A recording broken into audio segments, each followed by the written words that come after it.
Hey everyone, hope you're doing great. Welcome back to my channel.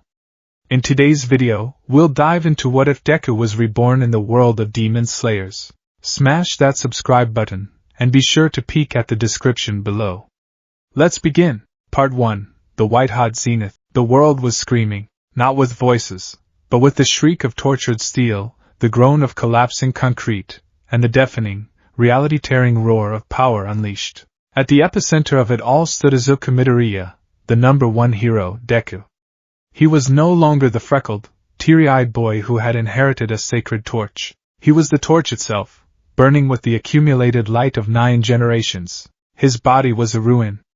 His left arm was a mangled stump, lost hours ago. His right leg was shattered, held together only by the crackling green-gold lattice of One for All. Blood, thick and dark, streamed from a dozen wounds, painting his tattered hero costume in shades of crimson.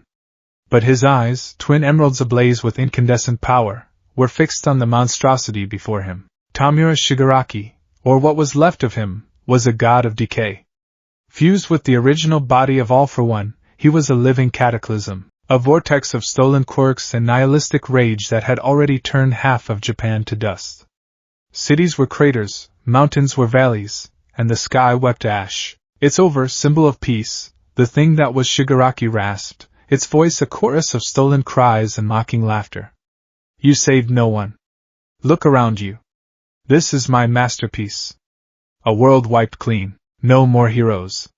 No more hope." Izuku's breath hitched, a painful, rattling sound in his ravaged chest. He could feel the vestiges of One for All stirring within him, a silent chorus of support. He felt Nana Shimura's resolve, Yoichi's defiant spark, and most of All Might's unwavering, brilliant smile. They weren't just quirks. They were souls. And they were with him. "We can't sustain this, Ninth," he heard the first's voice, a calm but urgent whisper in the storm of his mind. "He's right, kid," Banjo's gruff tone added. "You're already past the breaking point. Your body is cannibalizing itself." Izuku knew. Every cell screamed in protest. The power thrumming through his veins felt less like energy and more like acid, dissolving him from the inside out. He had already gone beyond 100%, pushing into theoretical realms of power that made his bones groan and his muscles tear. But it wasn't enough. Shigaraki just regenerated. Decayed. Adapted. There's only one way, Izuku thought, the realization settling not with fear, but with a profound, solemn peace. A final option. A last resort whispered about in the deepest vaults of One for All's history. Not a technique, but an act of ultimate sacrifice. To release the throttle completely. To let the engine of 9 souls burn at its absolute, unrestrained zenith. He pushed the thought to the vestiges. There was a moment of heavy silence. Then, Toshinori Yagi's voice, weak but resolute, echoed loudest of all. "My boy, you have done more than enough. You saved the heart of the world. You are the greatest hero." A single, hot tear traced a clean path through the grime and blood on Izuku's cheek. He closed his eyes for a fraction of a second. Images flashed behind his eyelids, a lifetime of purpose. Uraraka's determined, zero-gravity smile. Ida's hand, chopping the air with earnest righteousness. Todoroki's quiet, steadfast friendship, a fire and ice that had found its balance. Kaken's explosive glare, the fierce rivalry that had forged him into steel. His mother's tearful, loving face, her words, "I'm so proud of you, Izuku." And All Might, skeletal and frail, pointing a trembling finger at him, saying the words that had started it all, "You can become a hero." He had. He truly had. His eyes snapped open. The green lightning around him intensified, turning from emerald to a blinding, star-bright white. The ground beneath him vaporized. The air itself began to ionize, tasting of ozone and raw power. "What is this?" Shigaraki snarled, taking an involuntary step back as the pressure became a physical weight, crushing him. "This," Izuku said, his voice no longer his own but a symphony of 9 voices speaking as one, clear and ringing with absolute finality. "Is One for All." He drew his remaining arm back, the muscles and bones screaming as they were woven and unwoven by the raw energy. "One for All. 1,000,000%. It was not a punch. It was an extinction event. A pillar of pure, white-hot energy erupted from Izuku's fist, wider than a city block. It was not a Delaware smash or a Detroit smash. It had no name. It was simply the end. The very concept of force bent around the blow. It didn't just hit Shigaraki, it unmade him. The swirling mass of quirks, the hate, the stolen life force, it was all scoured away, atomized by the righteous fury of generations of heroes concentrated into a single, glorious instant. The light consumed everything, and in the heart of that celestial inferno, Izuku Midoriya felt a strange serenity. The pain was gone. The screaming of his body was gone. There was only the light, warm and welcoming. He felt the vestiges around him, not as voices, but as comforting presences, their duty finally done. They were fading with him, their combined energy expended. His last coherent thought was not of the victory, but of the faces he had just seen. I saved them. Everyone is safe now. And as his body turned to motes of dust in the wind, a genuine, peaceful smile graced the lips of the world's greatest hero. Then, there was only white. Part 2, The Whispers of a Half-Remembered Dream. The transition was not jarring. It was a slow, gentle fade. The all-consuming white softened into a muted gray, then a deep, peaceful darkness. There was a sense of floating, of warmth, of a soft, rhythmic thumping that was both inside and outside of him. It was the only sound in the universe. Thump thump. Thump thump. Time had no meaning. Was it moments? Years? Eons? He didn't know. The memories of the fight, of his life, were like a distant shore receding in a thick fog. The names, the faces, the feeling of green lightning, they were echoes in an empty chamber. He was aware, but only just. A consciousness adrift in a quiet sea. Then, the sea began to churn. The darkness was squeezed, the warmth invaded by a shocking cold. The rhythmic thumping became frantic. Muffled sounds from outside the darkness grew louder, distorted and strange. A pressure built, immense and overwhelming, and then, light. Cold. Sound. Sensation. All at once. It was an agony of stimuli. A piercing wail tore from his new, impossibly tiny lungs, a sound he didn't recognize as his own. The air was a shock to his system, raw and frigid. Giant, blurry shapes moved around him. A huge, warm hand wrapped around his entire body, wiping him with something coarse. "It's a healthy boy," a woman's voice exclaimed, filled with relief. "Hannah, he's beautiful," a man's deeper voice choked out, thick with emotion. He was placed into a different set of arms, softer, warmer. He felt a gentle touch on his cheek. He forced his uncooperative eyes to focus, and saw a face. A woman with kind, dark eyes, her black hair plastered to her forehead with sweat, was looking down at him with an expression of pure, unadulterated love. It was a love he recognized, a love that felt like home, but the face was wrong. It wasn't Inko Midoriya. Inko? The name surfaced like a bubble, then popped, leaving no trace. He was a baby. He was Izuku Saito.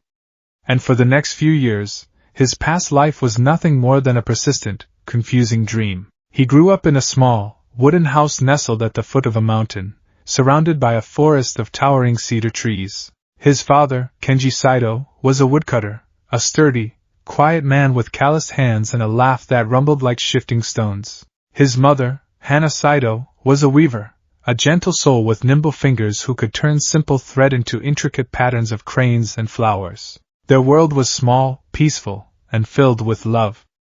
Izuku's days were measured by the scent of cedar dust from his father's workshop, the rhythmic clacking of his mother's loom, and the taste of fresh-cooked rice. It was a simple, idyllic existence he had never known. There were no sirens, no hero news reports, no constant, low-level anxiety about villain attacks. There were only the changing seasons, the rustle of leaves, and the quiet hum of village life. Yet, the dream persisted. Sometimes, as a toddler, he would wake up crying, babbling about a skeletal man in green sparks. His parents would soothe him, blaming it on fevers or childhood fantasies. As he learned to speak, a peculiar habit emerged. He would mutter endlessly. While watching his father chop wood, he'd be on the sidelines, whispering to himself, "If the axe strikes at a 30-degree angle relative to the grain, The wood splits more cleanly. He could increase his efficiency by 12% if he adjusted his stance to lower his center of gravity. But that might put more strain on his lower back over time, so maybe the current method is better for longevity. Kenji would just chuckle, ruffling his son's unruly, dark green hair. My little scholar. Always thinking, he filled notebooks. His mother taught him to write, and from that day on, he was inseparable from a brush and paper. But he didn't write stories or poems. He wrote analysis, detailed observations on the migration patterns of local birds, in-depth studies of the structural integrity of the village bridge, complex theories on how to optimize the irrigation ditches for the rice paddies. The villagers found it charmingly odd. That Saito boy, they'd say. He has an old soul. Izuku didn't know why he did it. It was an itch, a compulsion. A feeling that this information was important, that understanding how things worked was the most critical skill in the world. And beneath it all, the ache remained. A constant, phantom limb of a feeling. A sense of profound loss, of a name on the tip of his tongue that he could never quite speak, of a duty he had abandoned. He felt it most keenly when he saw acts of kindness. When the village elder gave a rice ball to a traveler, or when a neighbor helped another rebuild a fence after a storm, a powerful, yearning pang would strike his heart. It felt right. It felt like what he was supposed to be doing. He was 10 years old. A happy if peculiar boy loved by his parents in a world that was, for all intents and purposes, a paradise. He had no quirks, no villains, no destiny. He was just Izuku Saito, and he had never been more helpless. Part 3. The night the world broke. The night it happened was cold for the season. A sliver of a moon hung in the inky sky, providing little light. The usual chorus of cicadas and crickets was unnervingly silent. An unnatural stillness had fallen over the forest, a hush that made the hairs on Izuku's arms stand on end. Inside the Saito home, all was peaceful. His father was mending a tool by the hearth, the low fire casting flickering shadows on the walls.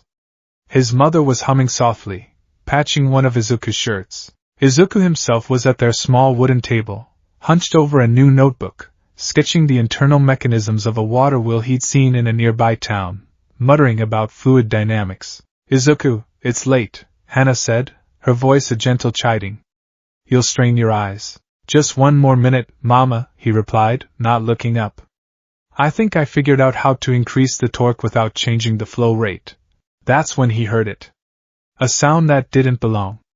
A wet, tearing sound from just outside, followed by a low, guttural growl that was not of any animal he knew. Instantly, every nerve in Izuku's body went taut. The dream, the hazy, forgotten dream of another life, slammed into the forefront of his mind with the force of a physical blow. Flashes of light, the roar of battle, the feeling of imminent, lethal danger. A phantom sensation, a buzzing at the base of his skull, screamed at him. Danger! Danger!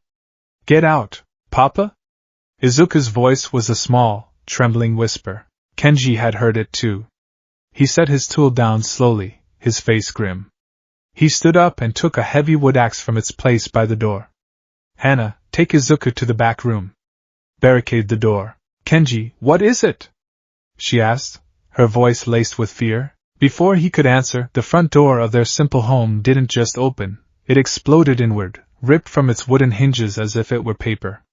Splinters and debris flew across the room. Standing in the ruined doorway was a nightmare. It was vaguely humanoid, but twisted, a grotesque parody of a man.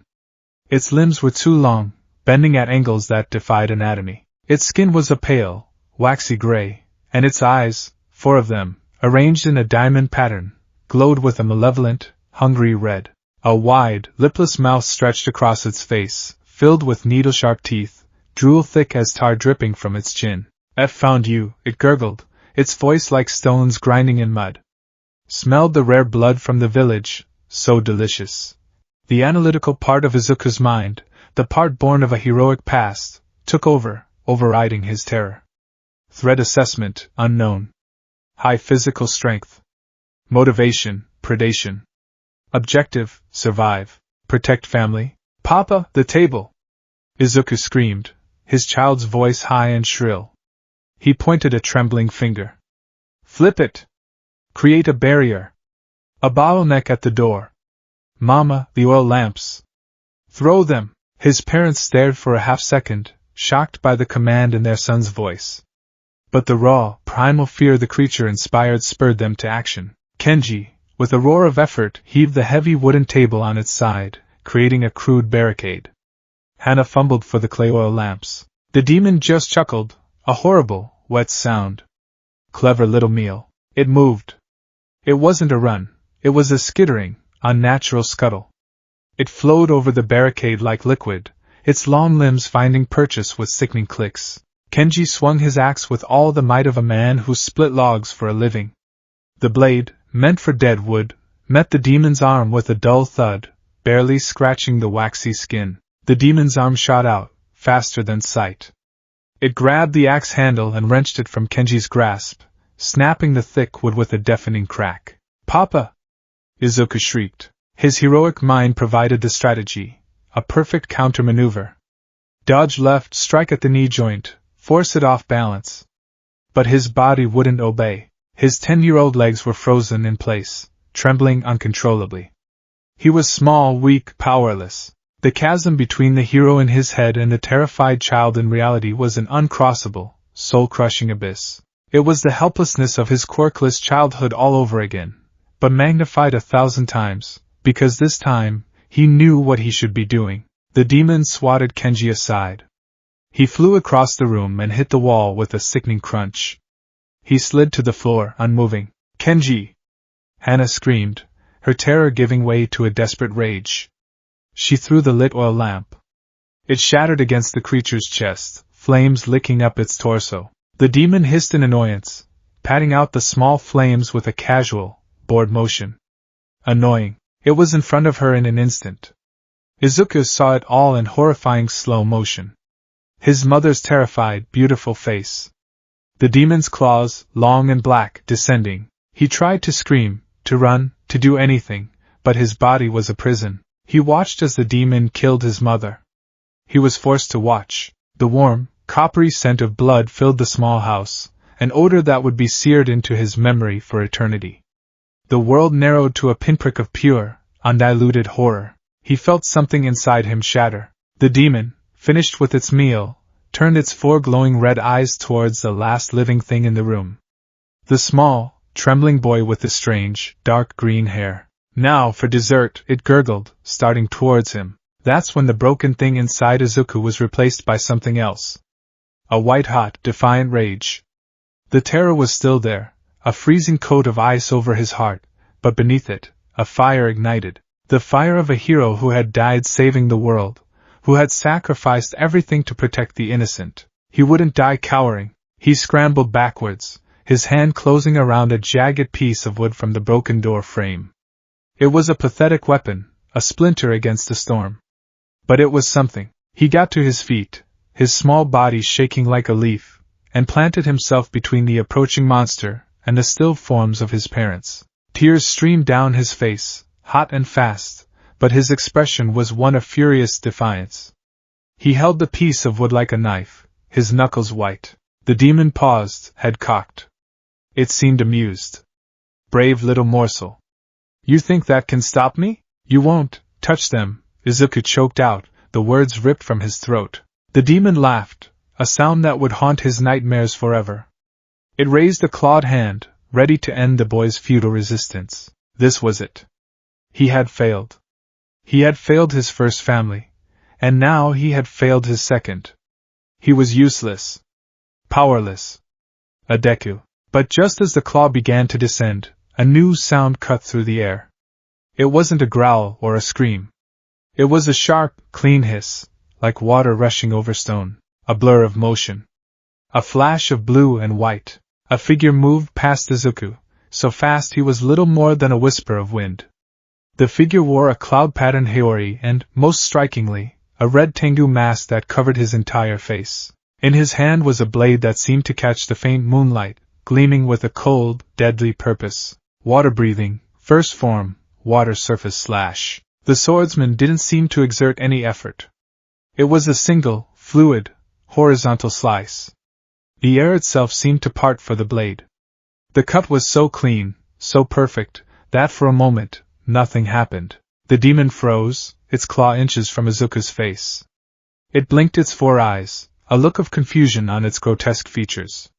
Then, a thin, dark line appeared across its neck. Its head slid sideways, tumbling to the floor with a wet thud. The body stood for a second longer before it, too, collapsed, dissolving into a mountain of ash that scattered in the breeze blowing through the broken doorway. Silence. The only sounds were Izuku's ragged, hitching breaths and the soft crackle of the hearth fire. The masked man stood over the dissipating pile of ash, his back to Izuku. He calmly sheathed his sword with a quiet click. He stood there for a long moment, surveying the carnage. The broken furniture, the bloodstains darkening the wooden floor. The 2 bodies. Finally, he turned. The red Tengu mask was impassive, its long nose and fierce expression revealing nothing. He looked at the scene, and then his masked gaze settled on the small boy. Izuku was still standing there, clutching his pathetic wooden splinter, his small frame trembling violently. He was covered in dirt, his face a mask of tears and grime, but he hadn't lowered his weapon. His green eyes, wide with shock and grief, were locked on the stranger.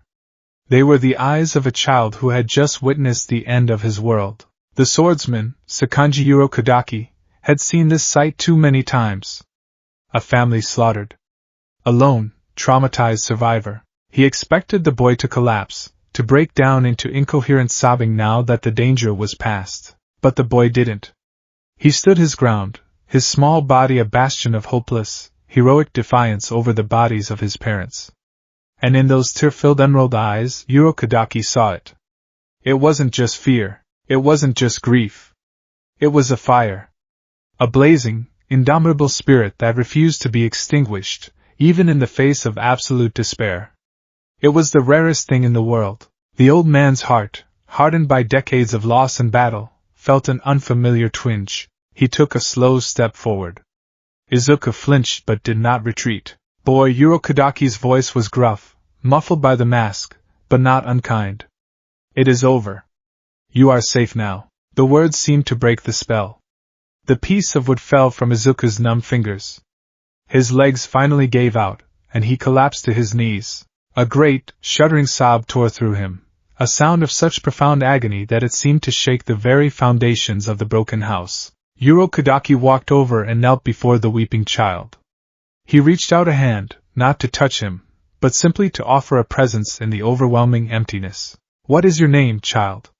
he asked, his voice softer this time. The boy looked up, his gaze flicking from the masked face to the empty space where the monster had been, then to the bodies of his parents. The dream, the memories, the analysis, the tragedy, it all swirled into a vortex of pain. But through it all, one truth, one purpose, one identity was beginning to crystallize from the ashes of 2 lives. "Izuku," he whispered, his voice cracking with a grief that spanned more than one lifetime. "My name is Izuku." Part 1. The Road to the Clouds. The journey from the blood-soaked floor of his home was a blur of disjointed sensations. Izuku remembered the rough texture of a cloud-patterned haori against his cheek, the steady, rhythmic gait of the man carrying him, and the biting cold of the night air. The world outside the circle of his immediate grief was a smudge of dark trees and a pale, indifferent moon. He didn't speak. He didn't cry. The sobs had exhausted him, leaving a hollowed-out cavern in his chest where his heart used to be. The masked man, Urokodaki, had handled the grim necessities with a silent, practiced efficiency that was almost as terrifying as the demon's violence. He had carried the bodies of Kenji and Hana outside, laying them side by side and covering them with a blanket from the house. Then, with a few words to the village headman who had finally arrived with a group of terrified men, he had simply lifted Izuku into his arms and started walking away. Away from the whispers, away from the looks of pity and fear, away from the ruin of his second life. Izuku was light in the man's arms, impossibly so. He felt like a bundle of sticks. He buried his face in the man's shoulder, the scent of ozone, clean water, and something ancient like cedar filling his senses. Each step the man took was a steady, percussive beat that vibrated through his small body, a stark contrast to the chaotic thumping of his own heart. They walked for what felt like hours, climbing ever higher. The forest grew thicker, the path less defined. The air thinned, becoming crisp and cold, carrying the scent of damp earth and pine. A thick mist began to curl around their ankles, growing denser as they ascended until it was a swirling white sea that obscured the path ahead. The world became a small bubble of existence, just him, the masked man, and the oppressive silence of the mountain. Finally, the rhythmic walking stopped. Urokodaki gently set him down on his feet in front of a simple, well-kept hut. It was small, barely more than a single room, but it exuded a sense of permanence, of having weathered countless storms. The air here was so thin it was sharp in Izuku's lungs, and the mist was so thick he could barely see the trees just a few feet away. "This is my home," Urokodaki's voice rumbled from behind the Tengu mask. "You will be safe here." He guided Izuku inside. The interior was sparse and clean. A single futon was laid out, a small hearth provided a low, warm light, and various tools and gourds hung from the walls. Urokodaki gestured for Izuku to sit by the fire. The boy obeyed numbly, huddling close to the warmth, his small body still trembling from a cold that was more than physical. Urokodaki busied himself, stoking the fire and putting a kettle of water over the flames. He moved with a quiet economy, no wasted motion. He didn't pry or ask questions. He simply existed in the space, a solid, unmovable presence. The silence stretched, broken only by the crackle of the fire and the hiss of the heating water. For Izuku, the silence was a canvas, and his mind, now free from the immediate shock, began to paint it with horrors. The sound of the door breaking. The gurgle of the demon's voice. His father's body hitting the wall. The light in his mother's eyes extinguishing. The apathetic way the monster had swatted aside the flames. The memories of the night were sharp, brutal, and vivid. But as they played on a loop, they began to drag other, older memories up from the depths. Like pulling a thread, the trauma of this life was unraveling the fog that had shrouded the last one. A flash of green lightning. The name All Might spoken with reverence. A classroom full of faces. A girl with a round face and a bright smile. A boy with glasses chopping the air with his hands. A spiky-haired rival, his face contorted in a permanent scowl, explosions popping in his palms. The feeling of immense, impossible power coursing through his veins. Power he had used to save everyone. The kettle began to whistle, a high, piercing sound that cut through the fog in Izuku's mind like a scalpel. And suddenly, everything came crashing back. Not as a dream, not as an echo, but as a lived reality. His name was Izuku Midoriya. He was Deku. He had inherited One for All.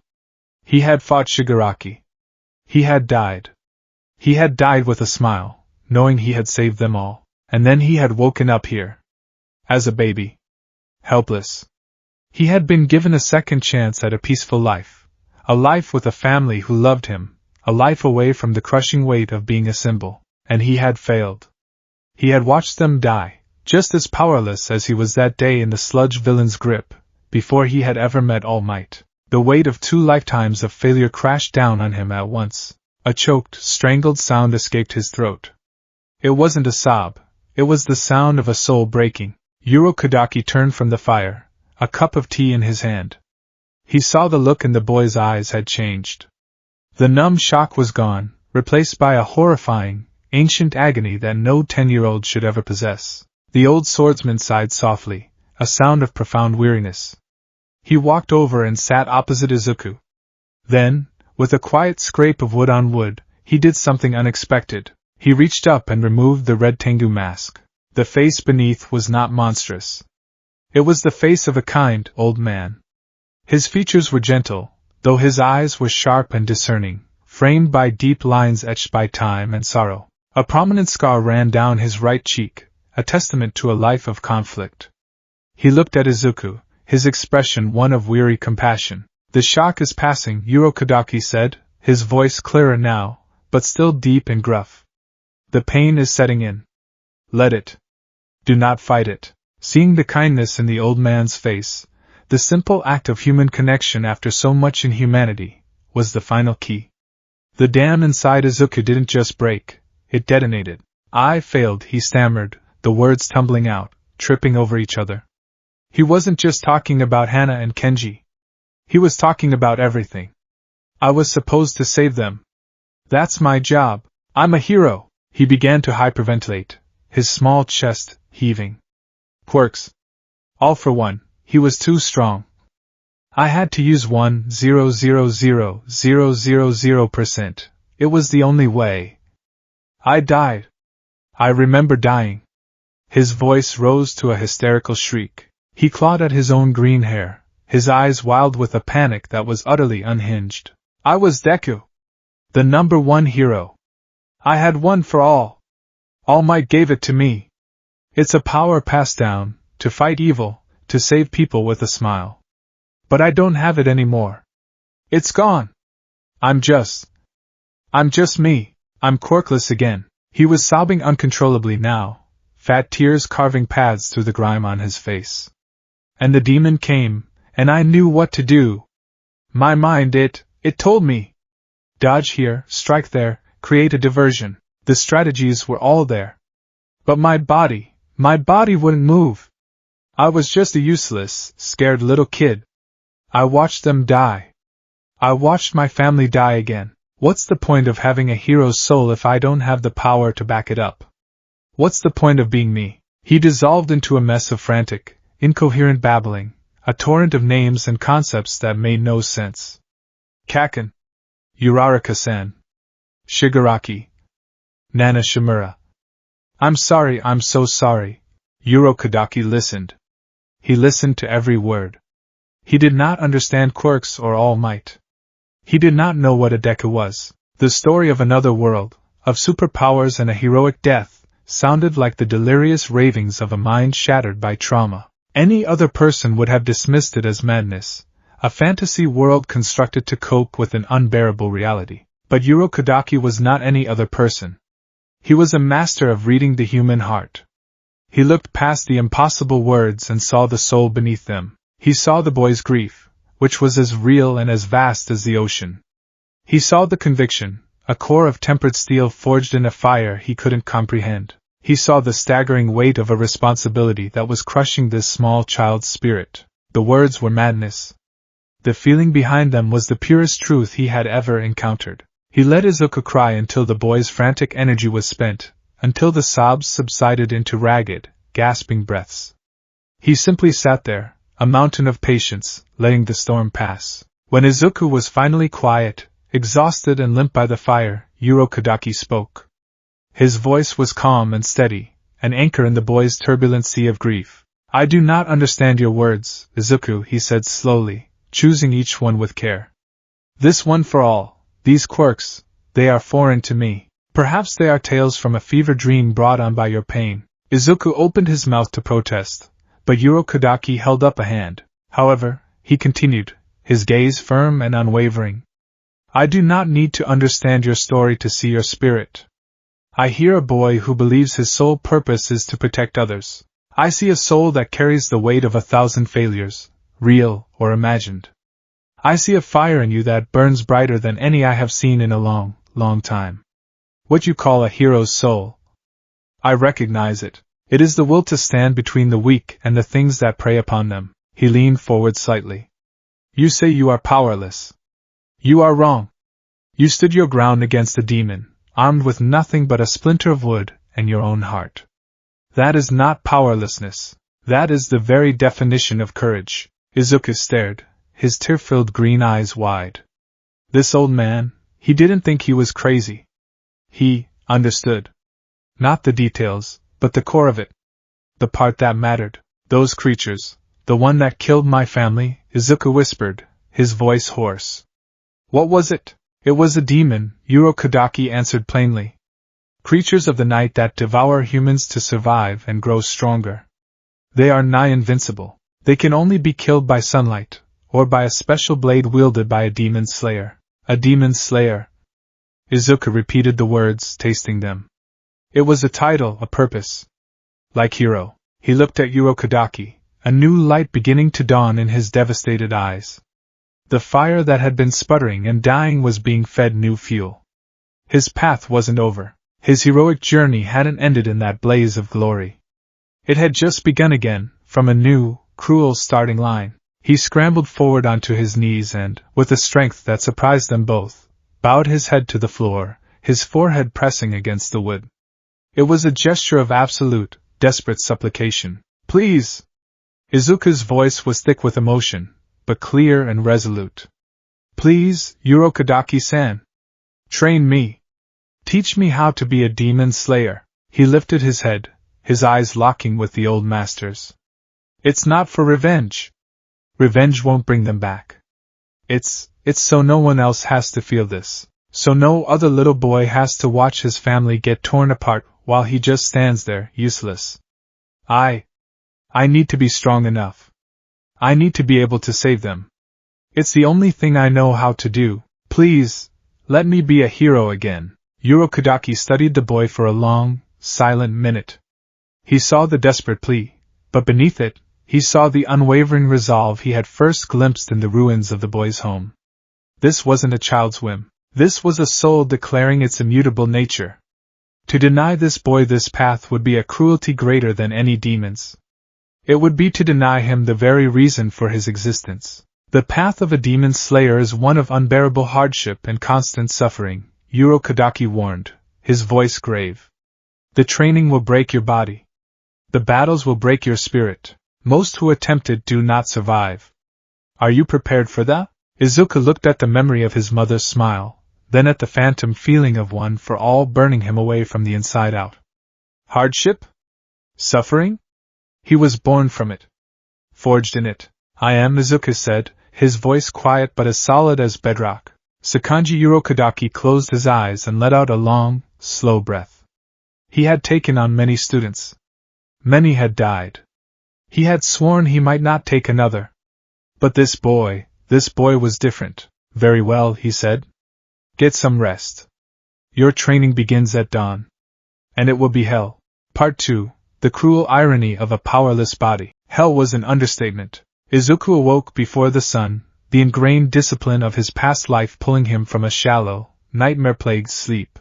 Urokodaki was already waiting for him outside, a looming silhouette against the pre-dawn gray. Your first test, the old man said, his voice leaving no room for argument. Descend the mountain. Reach my house before sunrise. I will be waiting for you. And with that, Urokodaki simply vanished into the mist. Izuku stared at the spot where he had been. Descend the mountain? It had seemed like a long walk while being carried. How hard could it be? He took a tentative step, and his heroic mind immediately started analyzing the terrain. The slope is steep, but manageable. The ground is soft, good for absorbing impact. I should use a zigzag pattern to control my descent speed in. He took another step and his foot caught on a nearly invisible tripwire. A log, thick as his torso, swung down from the trees, aimed directly at his head. The instincts of Deku, the number one hero, screamed. His mind plotted the perfect evasion in a nanosecond, a low, spinning crouch, using the momentum to roll into a forward sprint. But his body, the body of Izuku Saito, a 10-year-old who had spent his life reading and observing, could only manage a clumsy, panicked stumble backward. He fell hard on his backside, the wind knocked out of him, as the log whistled past just inches from his face. He lay there, gasping, his heart hammering against his ribs. It was a trap. The entire mountain was a trap. That first descent took him 2 full days. He fell into pits lined with sharpened bamboo. He was pelted with stones from hidden mechanisms. He had to dodge swinging blades and logs, his small, unconditioned body quickly becoming a canvas of bruises, scrapes, and cuts. He was hungry, thirsty, and his lungs burned from the thin air he wasn't accustomed to. The frustration was a poison. Every time he failed, every time he was hit by a trap he had seen coming, the gap between his mind and his body became a source of searing mental anguish. I should have been able to dodge that, he would think, pulling himself out of a pit, his arms shaking with exhaustion. If I still had full cowling, even at 5%, I could clear this entire forest in minutes. He was constantly reminded of his own physical inadequacy, of the weak, quirkless boy who could only watch from the sidelines. The difference was, that boy hadn't known what it felt like to be powerful. This boy did. The memory of that power was a ghost that mocked his every stumbling step. He would cry from the frustration, punching the ground until his knuckles were raw, the feeling of uselessness so overwhelming it threatened to swallow him whole. But then he would see his mother's face, or hear his father's laugh, or remember Rengoku's final words, and the fire would return. He was not just Deku. He was Izuku Saito, and he had a promise to keep, so he would get up, wipe the tears and dirt from his face, and take another step.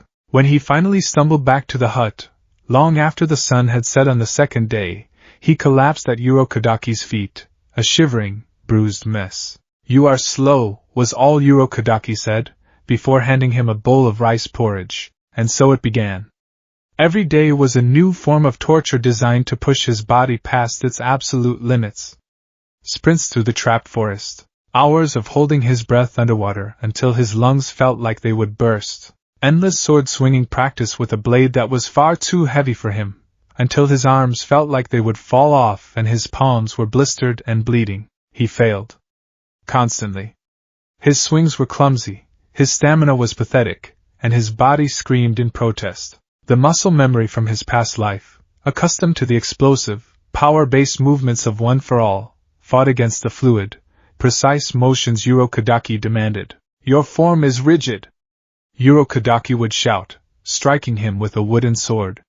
"You put too much force into the beginning of the swing. You fight like you're trying to break a mountain, not slice through water. Be fluid. Be adaptive." Izuku would grit his teeth, the criticism striking a raw nerve. "Breaking mountains is what I do. Or what I did." He would fall into bed each night, every muscle in his body an agony of fire, and wonder if he could do it. The self-doubt was a creeping vine, wrapping around his heart. Maybe I can't. Maybe the hero part of me really did die with One for All. Maybe I'm just a normal, weak kid with delusions of grandeur. But even in his exhaustion, his true nature would surface. Part 3, The Analyst's Awakening. Where his body failed, his mind soared. After a full day of brutal, spirit-crushing physical failure, Izuku would limp back to the hut, light a candle, and open a fresh, new notebook. The cover was plain, but on the first page, he had written a title in careful, deliberate script, Demon Breathing Analysis for the Future, Volume 1. It was his anchor. It was his superpower. The pain in his body would fade into the background as he lost himself in the familiar, comforting ritual of analysis. He meticulously documented everything Urokadaki taught him. He sketched the different types of traps on the mountain, calculating their trigger mechanisms and arcs. He drew diagrams of the sword forms Urokadaki demonstrated, adding copious notes on foot placement, weight distribution, and grip pressure. But his true obsession became total concentration breathing. Urokadaki had explained it in the traditional way of a master. It is the foundation of everything. You must expand your lung capacity. Flood your every cell with oxygen. Excite the blood. Strengthen your bones and muscles until you are as strong as a demon, while remaining human. To Urokadaki, it was an art, a feeling to be mastered through intuition and repetition. To Izuku, it was a biological and physical phenomenon to be deconstructed. His first entry on the subject was a frantic scrawl of theories and questions. Total concentration breathing, preliminary analysis, core principle, maximizing oxygen intake to enhance physiological performance. This is not a mystical art, it is applied biology. Mechanism, involves deep, rapid, and sustained breathing patterns to achieve a state of hyperoxygenation. The oxygen saturation in the blood must be reaching levels far beyond normal human limits. How is the body not suffering from oxygen toxicity? Is there an adaptive component? Effects. Increased strength/speed. More oxygen to muscle fibers allows for more efficient and powerful ADP, adenosine triphosphate, synthesis. It's like overclocking the body's cellular engines. This feels familiar. It's a biological equivalent to the baseline body reinforcement of One for All, full cowling, albeit at a much, much lower output. Maybe 1%? No, less. Maybe 0.5%. Increased stamina. A more efficient energy system leads to less lactic acid buildup and faster recovery. Enhanced healing. Urokadaki mentioned it can help staunch blood flow and knit wounds. This implies a significant increase in metabolic rate and cellular regeneration. Must investigate the relationship between oxygen levels and platelet activation/fibroblast proliferation. Increased core temperature. The body becomes extremely warm. This is a byproduct of the massively increased metabolic activity. Could this elevated temperature have other effects? Does it make muscles more pliable? Does it have a psychological effect, burning away fear? He drew diagrams of the human respiratory system, the circulatory system, and cross-sections of muscle tissue, labeling them with notes and arrows. He spent an entire night developing a series of physical exercises, stretches, posture holds, and controlled breathing drills, designed to specifically target and strengthen the diaphragm and intercostal muscles, breaking down the feeling of the technique into a repeatable, scientific process. One evening, Urokodaki returned to the hut to find Izuku asleep at his load table, his face pillowed on an open notebook. His candle had nearly burned down. Curious, the old master picked up the book. He stared at the page, his gentle eyes widening in silent astonishment. He saw sketches he didn't recognize. A drawing of a human lung, with arrows indicating airflow and notes about alveolar gas exchange. A diagram of a heart, labeled with terms like aorta and pulmonary artery, beside which was written, hypothesis, TCB strengthens the cardiac muscle itself, allowing for a higher stroke volume and faster delivery of oxygenated blood without causing cardiac arrest. He flipped the page.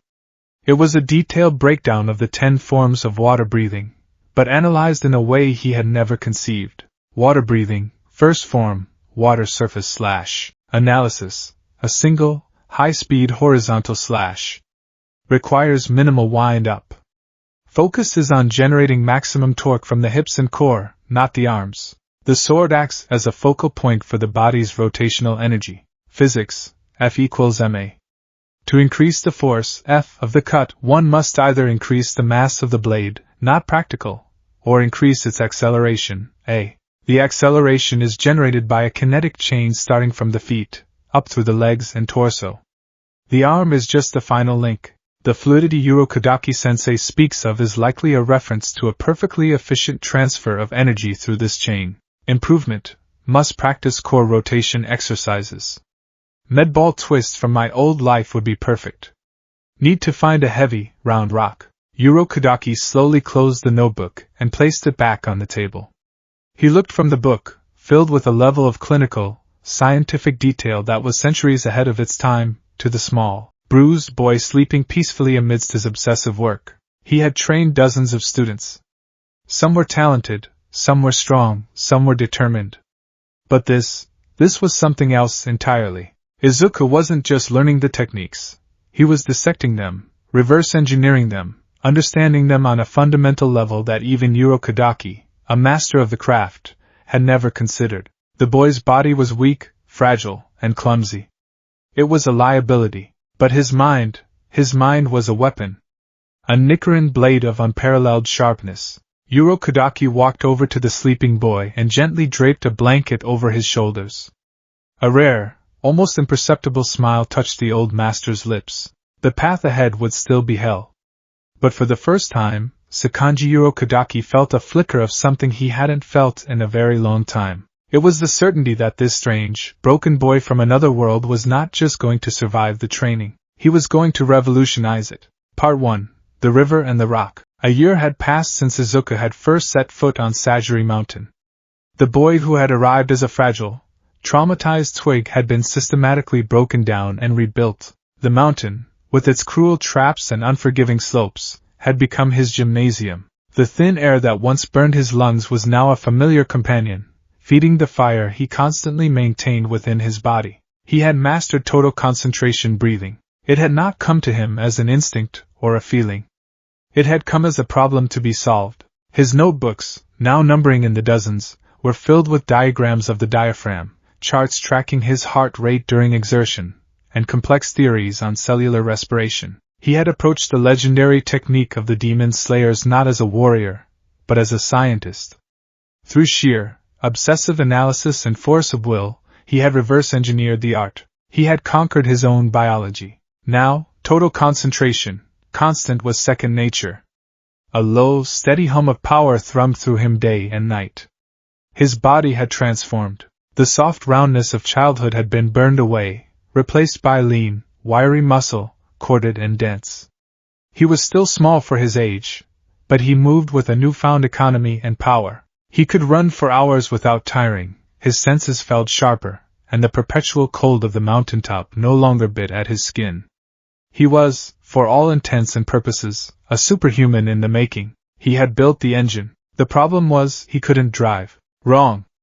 Urokadaki's sharp voice cut through the air, followed by the stinging smack of a wooden sword against Izuku's ribs. Izuku gasped, stumbling back, his carefully maintained breathing pattern faltering for a second. He reset his stance, his borrowed katana held before him. They were in a small clearing, the ground damp with morning dew. Urokadaki stood opposite him, his Tengu mask betraying no emotion. Your feet were planted too firmly, the old master critiqued, his voice gruff. You are trying to be an immovable fortress. Water is not a fortress. It yields. It flows. It finds the path of least resistance. Izuku gritted his teeth, frustration a bitter taste in his mouth. I know, sensei. I'm trying. He lunged again, attempting to execute the second form, water wheel. He pictured it in his mind, a perfect, vertical, spinning slash. He leaped, tucked his body, and brought the sword around. But at the apex of the move, his instincts, the instincts of Deku, the instincts forged in a crucible of explosive power, took over. Instead of a fluid, slicing rotation, his body tensed for a powerful, concussive impact. His muscles locked, his form became rigid. The elegant water wheel became a clumsy, falling axe chop. Urokadaki sidestepped the blow with ease, the blade whistling through the empty air where he had been. He didn't even need to counter. Izuku's own momentum, improperly channeled, sent him sprawling to the ground in an undignified heap. He lay there, mud seeping into his clothes, staring at the misty sky. He could feel the familiar burn of tears welling in his eyes. He hated it. He hated being so weak, so clumsy. You possess the physical strength, Urokadaki said, his voice softer now, but no less direct. You have mastered the breath. But your soul fights the blade. He prodded Izuku's shoulder with the tip of his wooden sword. Your movements are born from a desire to shatter, to overwhelm. It is the way of the rock, not the river. Water breathing will not yield to a spirit of stone. Izuku pushed himself up, his shoulders slumped. He understood what Urokadaki meant on an intellectual level. He had filled pages in his notebook analyzing the philosophy of water breathing. Adaptability, flexibility, the power to erode even the strongest opponent over time. He knew the theory. But knowing and doing were two different worlds. His body, his very soul, was hardwired for one for all. It remembered the feeling of full cowling, of every muscle fiber becoming a tightly coiled spring of explosive potential. It remembered the sensation of releasing that potential in devastating, overwhelming bursts, smashes. His style had been to become an unstoppable force, to meet and exceed the power of his opponent head-on. He couldn't just unlearn that. It was who he was. I will try again, he said, his voice barely a whisper. He spent weeks, then months, trying to force his body to comply.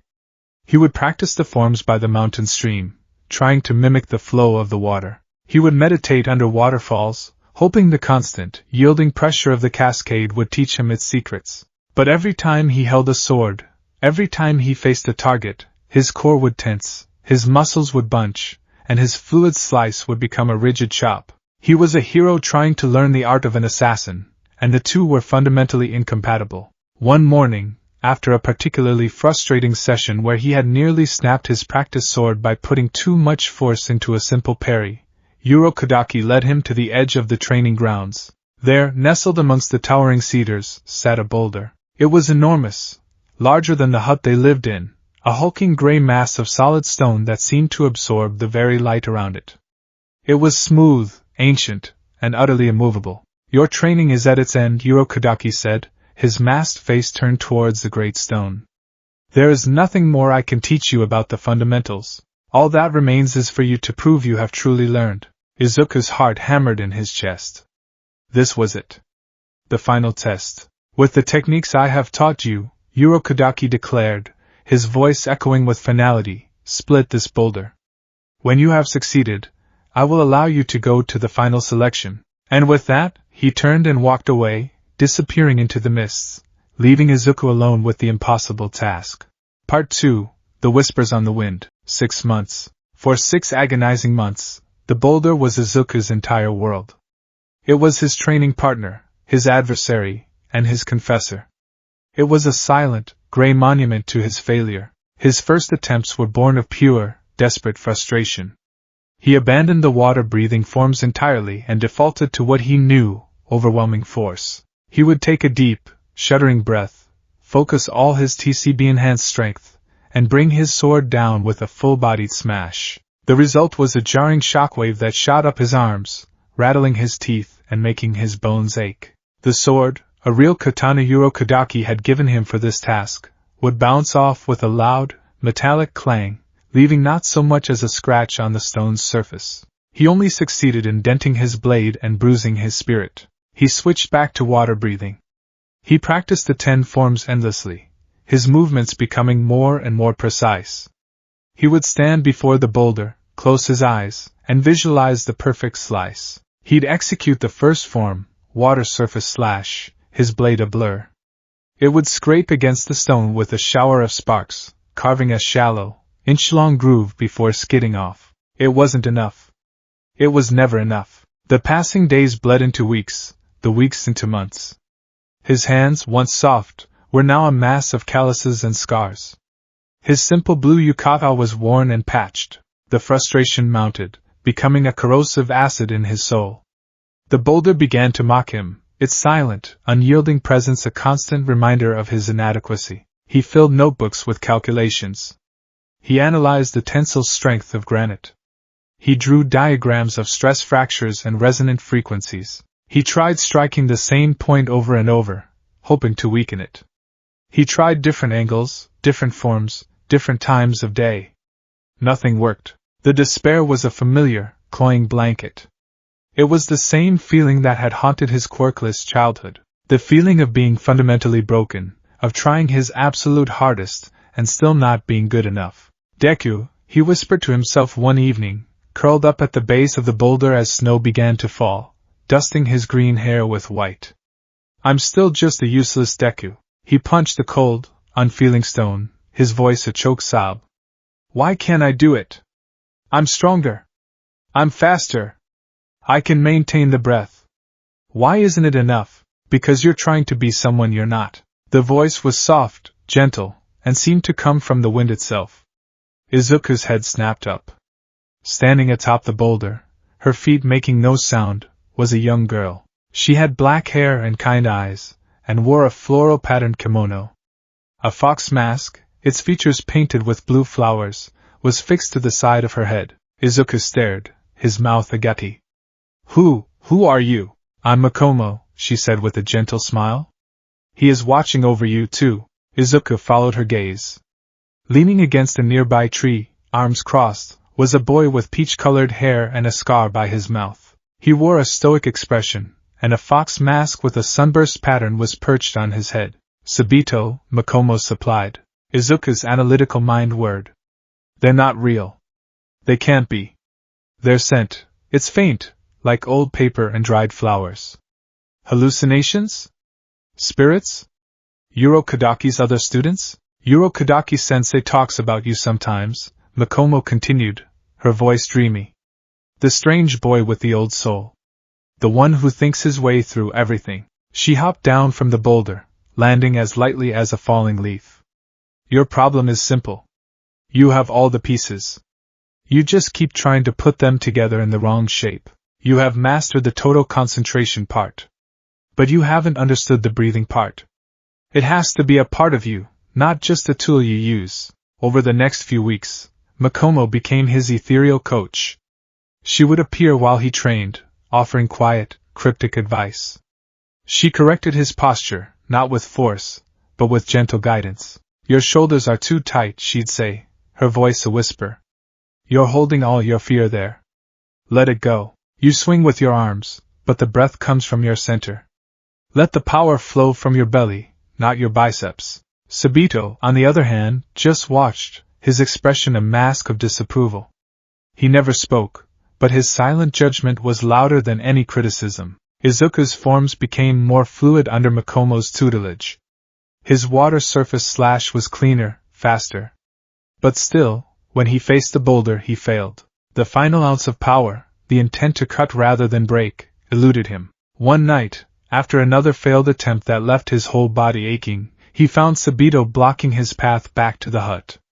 The peach-haired boy held a wooden sword. "You disgrace the breath of water," Sabito said, his voice cold and sharp.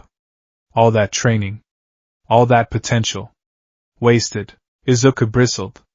"I'm trying my best." "Your best is pathetic," Sabito shot back, his eyes flashing with intensity. "You have the spirit of a warrior, I can see it in your eyes. But your movements are hesitant, clumsy. You fight like a puppet whose strings are tangled. You lack resolve. You are not a man." He tossed a wooden sword at Izuku's feet. "Pick it up. If you cannot even defeat me, you have no hope of splitting that rock." What followed was a complete and utter humiliation. Sabito was a whirlwind of perfect form. Every movement was fluid, powerful, and precise. He moved like water itself, sometimes a gentle stream, sometimes a raging torrent. Izuku, with his rigid, forceful style, was hopelessly outmatched. He tried to use his analytical mind to predict Sabito's attacks. But Sabito was too fast, too unpredictable. Every parry Izuku made was met with a counter-strike that jarred his arms. Every lunge he attempted was effortlessly deflected. Sabito flowed around him, his wooden sword a constant, stinging presence against Izuku's ribs, his back, his legs. "Too slow!" Sabito barked, smacking the sword from Izuku's numb fingers. "Too stiff! Too loud! Your every move telegraphs your intent. Are you a demon slayer or a lumberjack?" Izuku, panting, scrambled to pick up his sword. A desperate fury began to bubble inside him. He channeled all his frustration, all his grief, all his rage into one final, powerful strike. He abandoned form entirely and brought the sword down in a haymaker swing, aiming to simply overpower Sabito through sheer force. Sabito didn't even move. He simply shifted his weight, and with a flick of his wrist, turned Izuku's own momentum against him. Izuku was sent spinning, landing hard on his face in the dirt. He lay there, defeated, every muscle screaming. He had nothing left. He felt the light tap of Sabito's wooden sword on the back of his head. "I win," Sabito said, his voice laced with disappointment. He turned and began to walk away. Just before he disappeared into the mist, he looked back over his shoulder. A man bears his suffering in silence and acts. "You just wallow in it. You are not worthy." The words struck Izuku harder than any physical blow. Not worthy. The same words he had told himself his whole first life. The same feeling of being utterly, hopelessly useless. He lay there for a long time, the cold of the ground seeping into his bones. He was at his lowest point. He had failed. He had failed his parents. He had failed Urokodaki. He had failed Mikomo and Sabito. He had failed himself. Maybe Sabito was right. Maybe he wasn't worthy. Maybe he should just give up. He closed his eyes. The faces of his loved ones swam in his vision. Inko Midoriya, weeping with pride. All Might, giving him a thumbs up. Uraraka, smiling. And then, Hana and Kenji Saito, their kind faces looking down at him from a memory that was now an eternal ache. And finally, Kyojuro Rengoku, a man he hadn't met yet, a face from a future that felt like a past, his voice booming. "Set your heart ablaze," his heart. Not his arms. Not his sword. His heart. He slowly pushed himself up. His body was broken, but the fire in his soul, the one Urokodaki had seen, was not extinguished. It was banked low, a single, stubborn ember in a sea of ashes. He looked at his hands, then at the boulder. "I've been going about this all wrong," he whispered. "I'm not Tenjiro. I'm not a student of water breathing." He clenched his fists. "I am Izuku Midoriya. I am Deku." He had been trying to erase his past, to suppress the instincts of his former life. But what if that was the wrong way? What if he wasn't meant to become water? What if he was meant to be the lightning? He closed his eyes and reached deep inside himself, past the pain and the exhaustion. He searched for the memory, the ghost of a feeling that still lived in the marrow of his bones. He found it. one for all. He couldn't access the power, but he could remember the sensation. The feeling of green energy crackling under his skin. The hum of 9 souls harmonizing within him. The way his entire body would become a perfectly integrated weapon, every cell tense and ready to explode with power. The feeling of full cowling. He took a breath. It was different from any breath he had taken before. It wasn't the gentle, flowing breath of water. It was a sharp, deep, powerful inhalation that felt like he was drawing in not just air, but the very energy of the world around him. He felt his core temperature spike. He felt his muscles, already enhanced by TCB, tighten and coil, becoming springs of immense potential energy. He wasn't trying to be fluid anymore. He was embracing his own nature. He was a hero. And heroes smash obstacles. He walked to the boulder. He didn't pick up his katana. He stood before the stone and drew his fist back. "This is who I am," he whispered. He remembered All Might's voice. "The key is to channel the power through your whole body, not just let it accumulate in one limb." He let the TCB-fueled energy flood his entire system, from the tips of his toes to the crown of his head. It was a pale imitation of full cowling, a mere shadow of the real thing, but it was his. He slammed his fist into the boulder. There was a sharp crack that was not the sound of his own bones. A web of fine fissures spread out from the point of impact. Izuku stared at his fist, then at the crack in the stone. A wild, hysterical laugh bubbled up from his chest. It was a laugh of pure, unadulterated triumph. "I'm not a rock trying to be a river," he said, a grin spreading across his face. "I'm the lightning that shatters the rock." Part 3. The Birth of a Valiant Heart. The next morning, Izuku stood before the boulder, his katana in hand. The rising sun cast long shadows through the trees.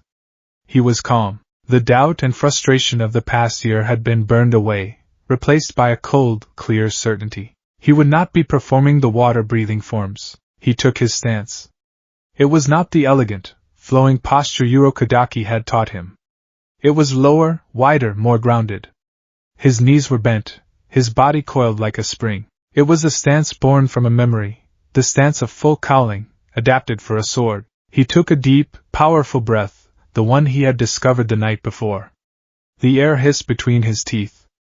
The world seemed to slow down as oxygen supercharged his system. He could feel the power gathering in his hara, a hot, buzzing core of energy. This wasn't water. This was something new. Something his. Subito and Makomo stood watching from the edge of the clearing. Makomo's face was filled with awe. Subito's, for the first time, held a look of grudging respect. Breath of the valiant heart, first form, heroes dash. He didn't flow forward. He exploded. Pushing off his back foot with concussive force, he cleared the distance to the boulder in a single, ground-eating bound. He was a green-tinted blur of motion. He didn't prepare for a slice. He raised his sword high, his entire body twisting, channeling the rotational energy from his hips, through his core, and into his arms. He poured every ounce of his new resolve, every memory of his past life, every promise for the future, into this single, overwhelming strike. The name came to him unbidden, a shout from his very soul. Second form, Detroit Crush. The blade met the stone. The sound was not the clean shing of a perfect cut. It was a deafening, explosive crack, the sound of a mountain breaking. The impact sent a shockwave blasting outwards, kicking up a cloud of dust and leaves. The boulder didn't split. A huge, crater-like chunk of it was pulverized, blasted away from the point of impact. But Izuku wasn't done. The boulder was still standing. His analytical mind took over, processing the new data at lightning speed. First strike successful. Structural integrity compromised. Multiple fissures detected. Target the stress points. Do not give it time to settle. Overwhelm it. He flowed into his next sequence, his body moving with a speed and ferocity he had never before possessed. His style was not elegant or refined. It was brutal, efficient, and relentless. It was a barrage. Third form, St. Louis Barrage. He screamed, unleashing a flurry of powerful, targeted strikes, each one aimed at a fissure created by the first blow. The sound was like a drumroll of thunder, crack, crack, crack, crack. Each hit drove the cracks deeper, wider. The entire boulder began to groan, the ancient stone protesting the violation. He spun, his feet digging into the earth, and reversed his grip on the sword. Fourth form, Wyoming Breaker. It was an upward, diagonal slash, designed not to cut, but to shatter. He drove the blade into the largest of the fissures and wrenched it upwards with all his might. The groaning of the rock rose to a high-pitched scream. He leaped back, landing in a low crouch, his sword held ready. The massive boulder, which had stood on this mountain for 1,000 years, was covered in a spiderweb of deep, glowing cracks. It trembled for a long, silent moment. Then, with a final, earth-shattering boom, it did not split. It exploded. It shattered into 1,000 pieces of varying sizes, the shockwave ripping through the clearing. Dust and pebbles rained down from the sky. Izuku stood in the center of the devastation, chest heaving, his body trembling with adrenaline and exertion. His katana was held high, victory in his grasp. He was covered in stone dust, his knuckles were bleeding, but on his face was a smile. A true, brilliant, all-might-worthy smile. Silence descended upon the clearing, broken only by his ragged breaths. He looked to where Sabito and Makomo had been. They were gone. But in their place, his red-masked master stood. Sakanji Urokodaki walked forward slowly, his wooden geta crunching on the gravel of what was once a boulder. He looked not at Izuku, but at the remnants of the stone. He ran a hand over the fractured surface of the largest remaining piece. It was a jagged, violent break, not the clean, perfect slice he had made, and that Tanjiro would one day make. He turned his masked gaze to Izuku. He saw the boy, small and trembling, but standing tall, his eyes blazing with a fire that could challenge the sun. He saw the new, aggressive stance. He saw the raw, untamed power. You did not use the breath of water, Urokodaki stated, his voice flat. No, sensei, Izuku panted, his voice filled with pride. I couldn't. It's not who I am. Urokodaki was silent for a long time. He walked over to Izuku and looked down at him. You did not learn to be the river that flows around the rock. You became the lightning that shatters it from within. You did not master the technique I gave you. You forged your own. He reached out and placed a hand on Izuku's head. It was a gesture of immense pride. What is its name? Izuku looked at his reflection in the blade of his sword, a blade that had just carved a new path for him. The name felt right. It felt true. Burisa Obiyusha, he said, his voice clear and strong. The breath of the valiant heart. Urokodaki nodded slowly. A fitting name. He let his hand fall. Go back to the hut. Get cleaned up. We must prepare. Izuku's eyes widened. Prepare? For what? Urokodaki turned and began walking away. I am a man of my word. You have split the boulder. He paused and looked back, his gentle eyes visible even through the fierce mask. Go, Izuku Midoriya, go to the final selection. And do not die. With that, he was gone, leaving Izuku standing alone in the dawn of a new day, the ruins of his final test at his feet, and the long, dangerous road to becoming a hero stretched out before him once more. Part 1. The Mountain of Sweet Poison. The journey to Fujikasane Mountain was a silent one. Urokodaki walked ahead, his cloud-patterned Hiyori a familiar, steady presence against the backdrop of the winding forest path.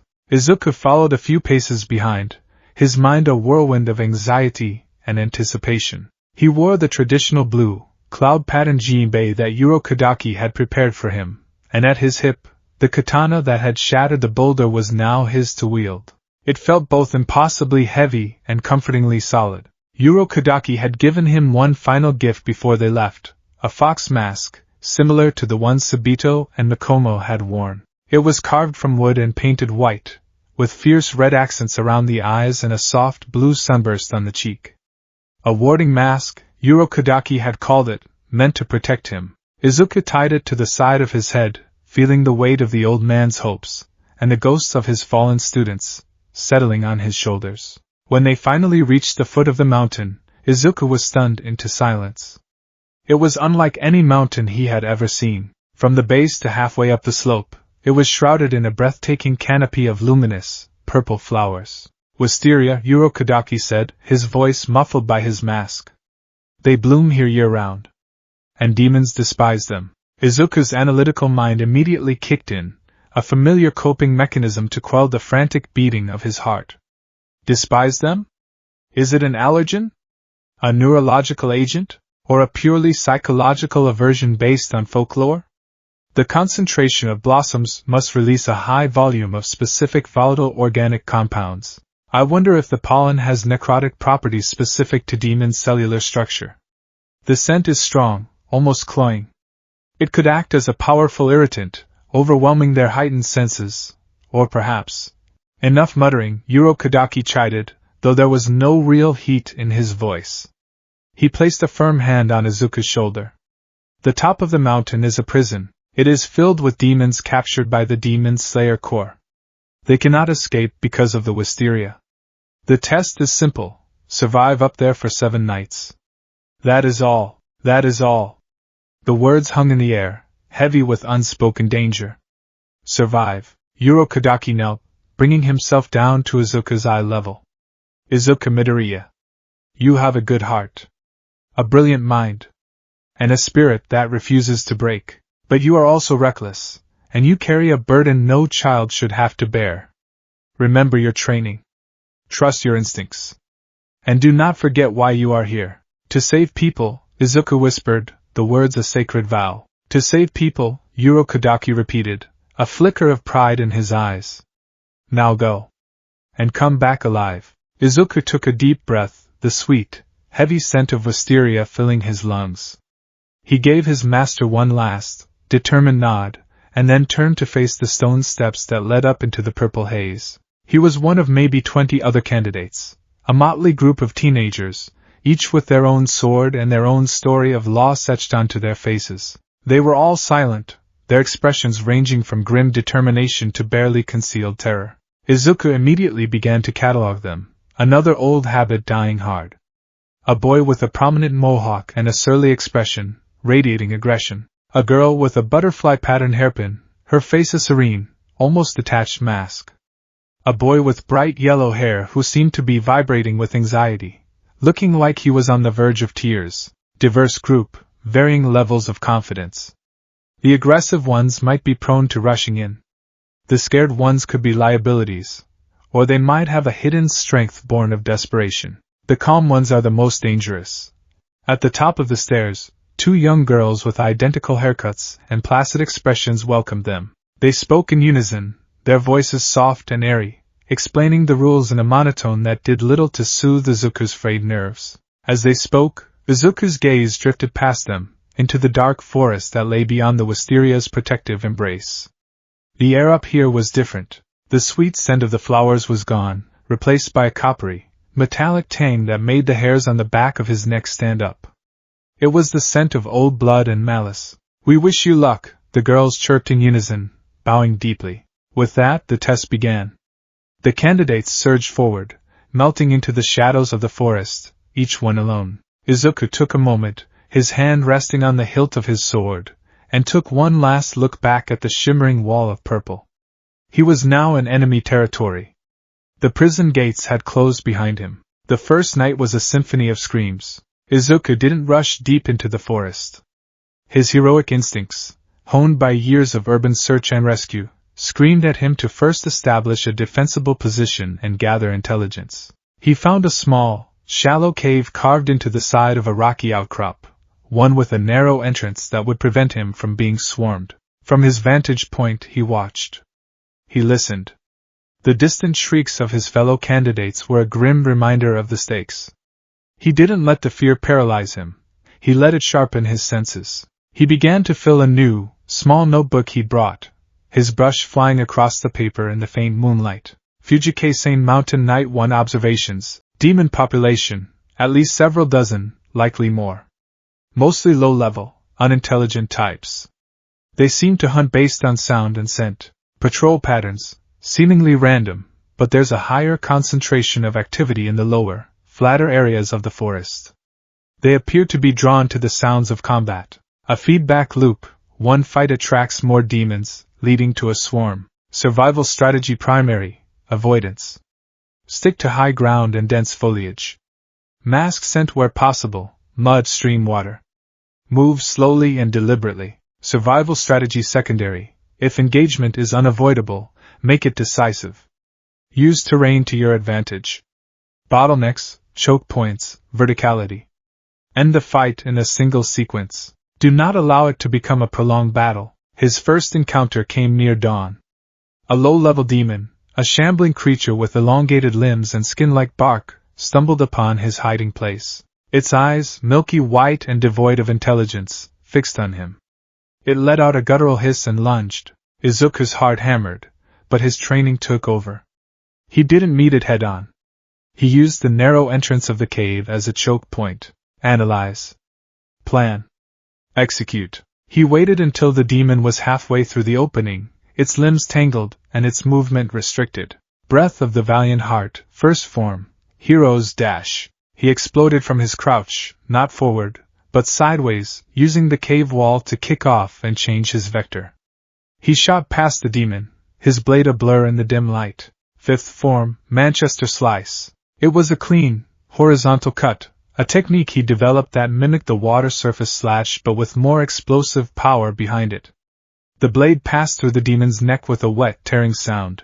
The head tumbled to the ground, and the body dissolved into ash just as the first rays of sunlight pierced the canopy. He stood there, panting, the adrenaline coursing through him. He had done it. He had killed the demon. It wasn't a victory to be celebrated. It was a grim, necessary task. He felt a profound sadness for the creature. It was probably a person, once, he thought, the idea sending a chill down his spine. He spent the daylight hours resting, eating the sparse rations he had, and updating his notes. He marked the locations of streams, edible plants he recognized, and grimly, the places where he found the tattered remains of other candidates' clothing. The mountain was a graveyard.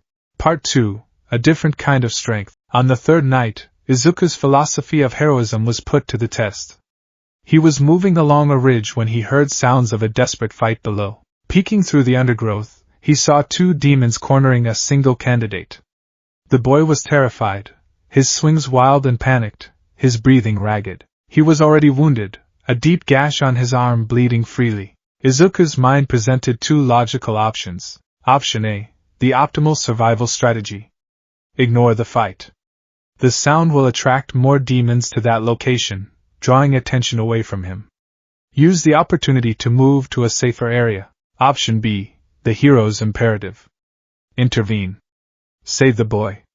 This action carries a high risk. It could result in his own injury or death, and would almost certainly attract more enemies. There was no choice. There was never a choice. Hey! Izuku yelled, leaping down from the ridge and landing between the demons and their cornered prey. Leave him alone! The demons, surprised by the newcomer, turned their attention to him. They were faster, more cunning than the one he'd faced before. 2 for 1. One of them hissed, drool dripping from its fangs. Fresh meat. Get back! Izuku yelled to the other boy. Find cover.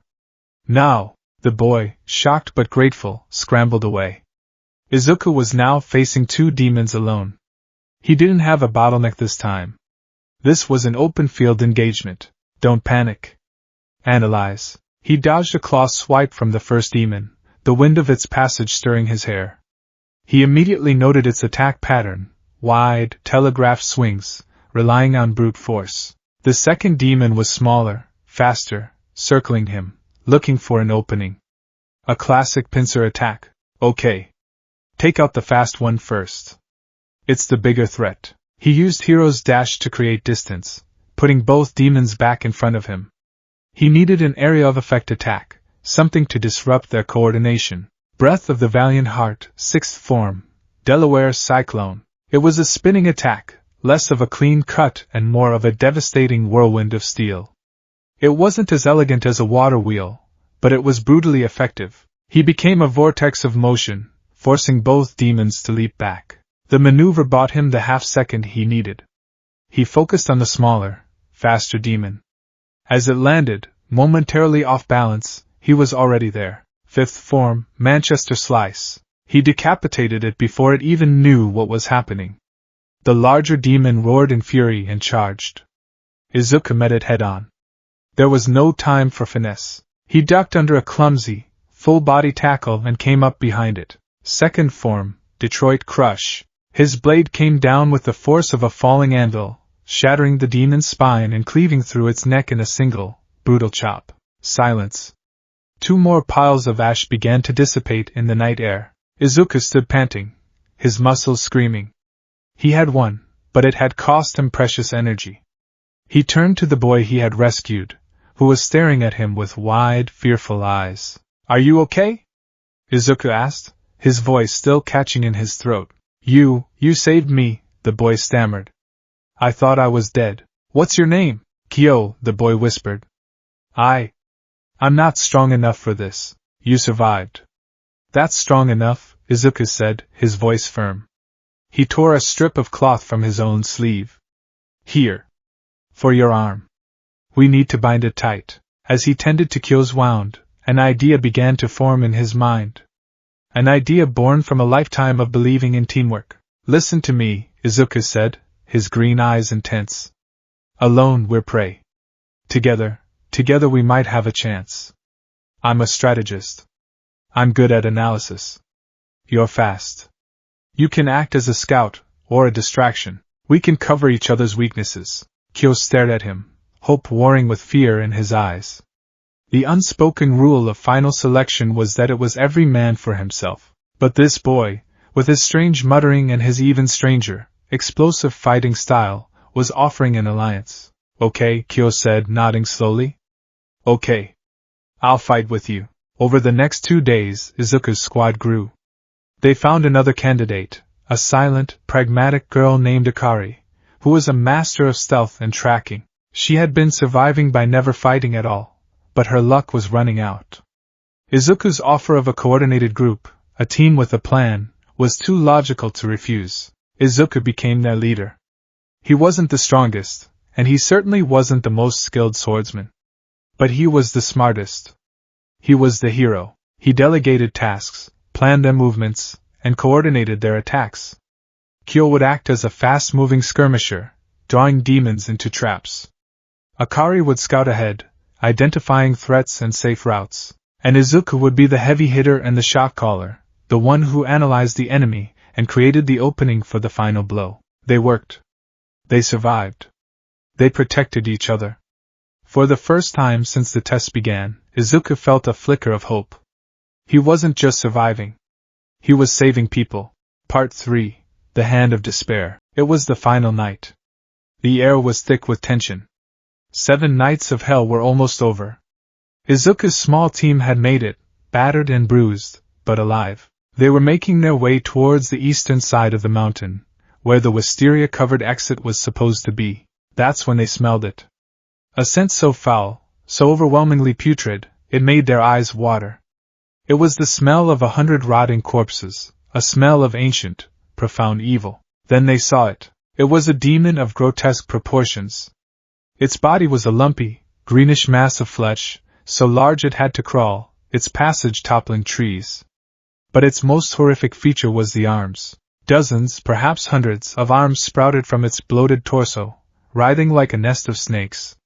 Some were thick and muscular, others small and childlike. They were all stitched together, a horrifying tapestry of its victims. And on one of its massive, primary hands, a kanji was tattooed, a mark of a special status among its kind. The creature was holding a candidate by the head, lifting him into the air. The boy struggled feebly. "Another one of Urokodaki's brats," the demon gurgled, its voice a chorus of distorted tones. "I can always tell by the fox masks.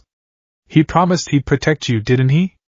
Another lie. It crushed the boy's head with a sickening pop, then tossed the limp body aside. "That makes 13, the demon chuckled. 13 of his little foxes I've eaten. I wonder if he'll send me any more." Izuku froze. His blood ran cold. 13? Sabito. Makomo. He remembered their masks.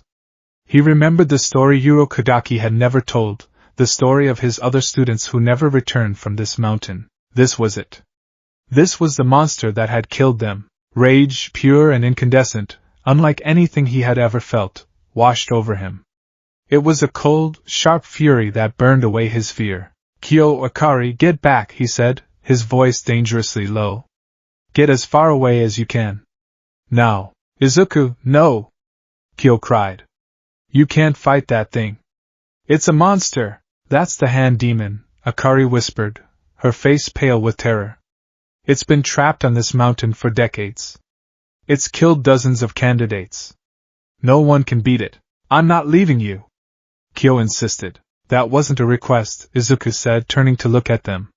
His eyes, usually so kind and earnest, were now blazing with a terrifying, heroic light. It was the look he'd had on his face right before he'd unleashed 1,000,000%. This is my fight. Now go! His sheer force of will was enough.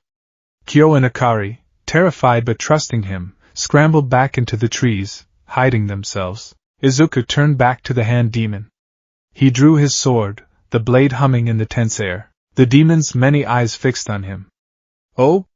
Another little fox. You have the same look in your eyes as the last one. The one with the peach-colored hair. He was strong.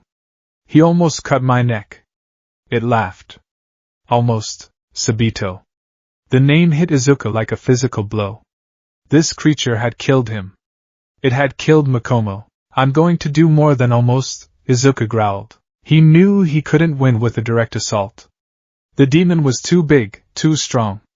And its neck, the weak point of any demon, was thick as a tree trunk, protected by a writhing barrier of arms. He needed a plan. His mind went into overdrive, his muttering becoming a low, frantic hum. Its size is a weakness. Its mobility is low. The arms are numerous but likely have a limited range. Its neck is the target, but it's too well defended. Direct attack is suicide. So, I need to create an opening. A distraction. The hand demon, tired of the game, lunged. Not with its body, but with a dozen of its arms, which shot out from its torso like fleshy tendrils, trying to grab him. Breath of the valiant heart, first form, hero's dash. Izuku was already moving, weaving between the grasping hands. He was faster, more agile. He used the trees as cover, his small size an advantage as he darted through the forest. He wasn't attacking. He was observing. He was analyzing. The arms have a maximum reach of about 10 meters. They are slow to retract. Its movements are clumsy, predictable. It relies on overwhelming numbers, not skill. He needed to get close. He needed to get past the forest of arms. Suddenly an idea sparked, a memory from his first life. A lesson from Gran Torino. Use your environment.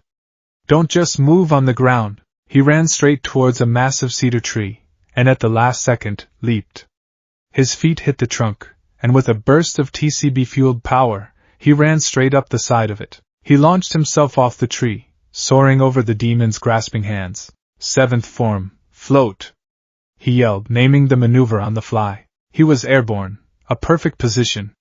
He twisted his body, aiming his blade down at the thick, exposed neck. But the demon was smarter than he thought.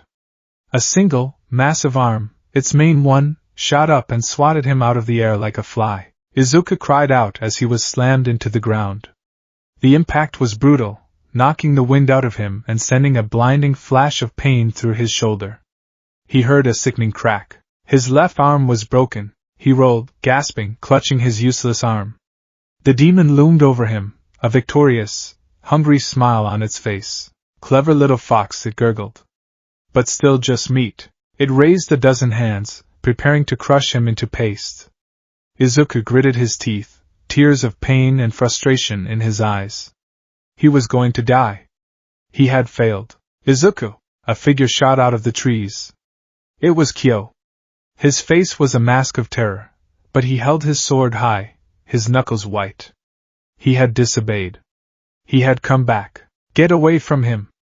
Kyo screamed, charging the hand demon with a desperate, suicidal cry. Kyo, no! You idiot! Izuku shrieked. The hand demon laughed, swatting Kyo aside with a casual backhand. Kyo flew through the air and slammed into a tree, slumping to the ground, unconscious but miraculously alive. But his charge, his idiotic, heroic charge, had done something crucial. It had drawn the demon's attention. For a split second, its focus was on Kyo. Its defensive wall of arms shifted, leaving a tiny, momentary gap on its left side. Izuku saw it. His analytical mind, even through the haze of pain, locked onto the opening. It was his only chance. It was their only chance. He pushed himself up, his broken arm screaming in protest. He ignored it. He held his katana in his one good hand. He took a single, shuddering breath, pouring every last ounce of his energy, every last drop of his resolve, into it. The air he drew in felt like fire. He remembered Rengoku's smile. He remembered All Might's words. You can become a hero. This was it. Breath of the valiant heart, final form. He didn't have a name for it. It was just everything he had left. He exploded forward. Not a dash. Not a leap. A projectile. He was a green bullet aimed at the heart of the monster. He moved faster than he had ever moved before, the world blurring into a tunnel of greens and browns. He reached the demon. The gap was already closing. He didn't have time for a swing. He did the only thing he could. He drove his sword forward like a spear, a single, devastating thrust. Plus Ultra! The name screamed in his mind, a relic of a forgotten world. The blade, powered by his grief, his rage, and the combined weight of 2 lifetimes of heroic spirit, struck the demon's neck. It didn't slice. It pierced. It punched through the thick, rubbery hide, through muscle and bone, with a sickening, wet crunch. The demon let out a deafening, gurgling roar of pain and disbelief.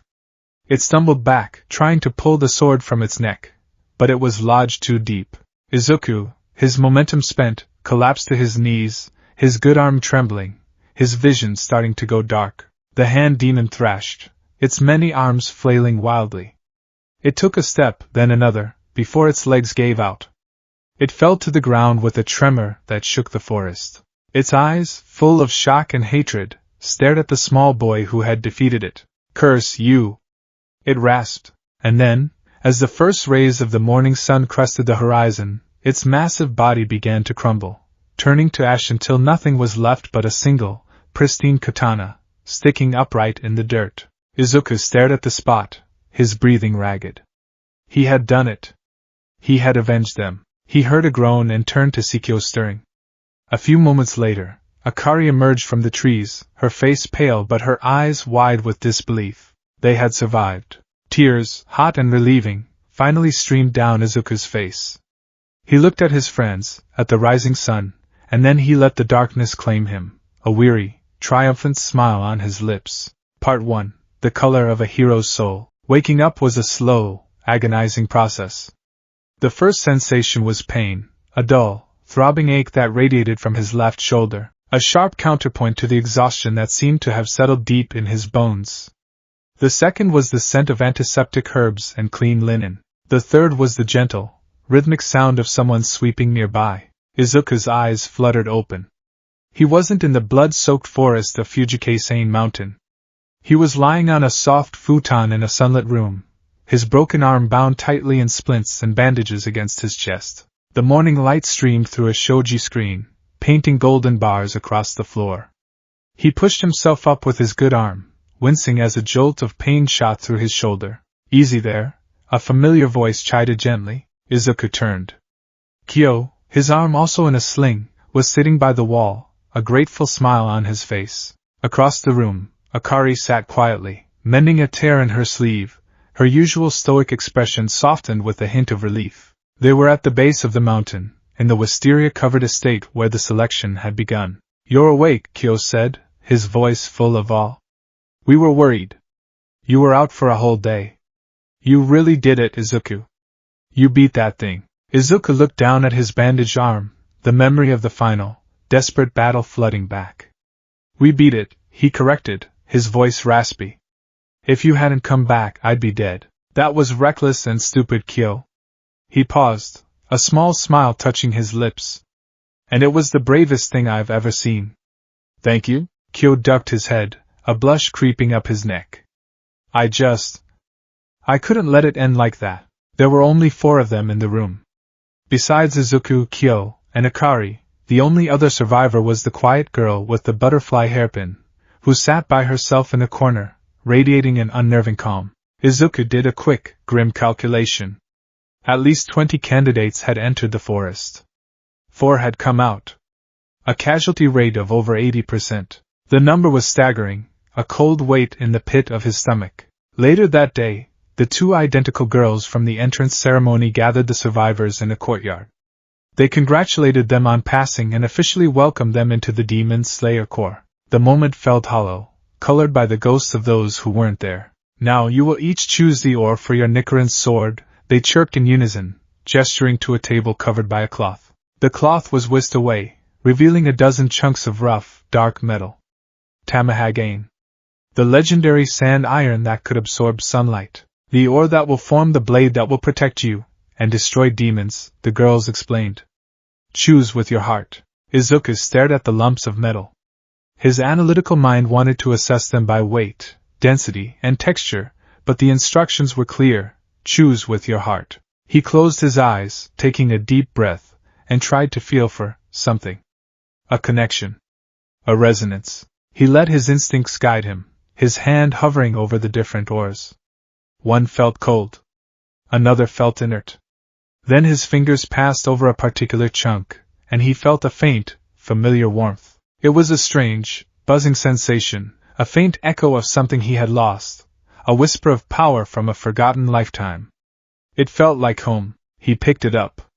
It was unassuming, no different from the others to the naked eye, but it felt right in his palm. The next part of the ceremony was receiving their uniforms and their kasugai crows. A cacophony of caws filled the air as the black birds descended, each selecting a new master. A large, rather haughty-looking crow landed on Izuku's good shoulder, puffed out its chest, and let out a loud, commanding caw. Izuku, his mind still half stuck in his past life, looked at the proud, stoic bird. Its dark feathers seemed to absorb the light, much like the black costume of his mentor, and its presence felt dignified and strong. A name came to him unbidden, a tribute to the man who had started it all. I'll call you All Might, Izuku whispered with a small, reverent smile. The crow tilted its head, fixed him with a beady, intelligent eye, and seemed to let out a sigh of avian exasperation before beginning to groom a feather, apparently accepting its new, ridiculous name with stoic resignation. 2 weeks later, back at Urokadaki's hut on the misty peak of Sajiri Mountain, the sword arrived. The swordsmith was a strange, excitable man wearing a Hayatoko mask, his name a torrent of syllables that Izuku immediately forgot. He was Haganazuka, and he was obsessed with swords. He burst into the hut, ignoring Urokadaki completely, and presented a long, cloth-wrapped bundle to Izuku with the reverence of a priest presenting a holy relic. You are the boy who uses a new breath, yes? Haganazuka demanded, his masked face uncomfortably close to Izuku's. I have heard the rumors. An unknown style. Burisa Obiyusha. I poured all my skill into this. I expect a brilliant color. A vibrant red, like the rising sun. It had better be red, or I'll pluck your eyes out. Izuku, unnerved by the man's intensity, took the sword. He unwrapped the cloth slowly, his heart pounding. The sword was beautiful. The hilt was wrapped in practical black tsukido, and the tsuba, the handguard, was a simple, solid circle of dark iron, unadorned and functional, just as he would have designed it. The blade itself was a marvel of craftsmanship, its hammer a subtle, wave-like pattern along the cutting edge. He gripped the hilt with his good hand. And then, the magic happened. A change began at the base of the blade, a ripple of color flowing up the steel. But it wasn't the brilliant crimson Haganazuka had hoped for, nor was it the deep blue of Urokadaki's water-breathing, the yellow of lightning, or the white of mist. It was green, a vibrant, electrifying, heroic green. The exact shade of the lightning that had once crackled around his body when he used One for All. It was the color of his first hero costume, the color of hope, the color of Deku. The steel seemed to hum, and for a fleeting, impossible moment, Izuku felt that same old, familiar warmth spread through his arm. A single, faint spark of green energy, no bigger than a firefly, crackled near the handguard before fizzling out. Izuku stared, his breath caught in his throat. It was a message. A sign from his past. A confirmation that even without the power, the soul of the hero, the spirit of One for All, was still with him, fused to his very being. Haganazuka, on the other hand, was utterly apoplectic. Green?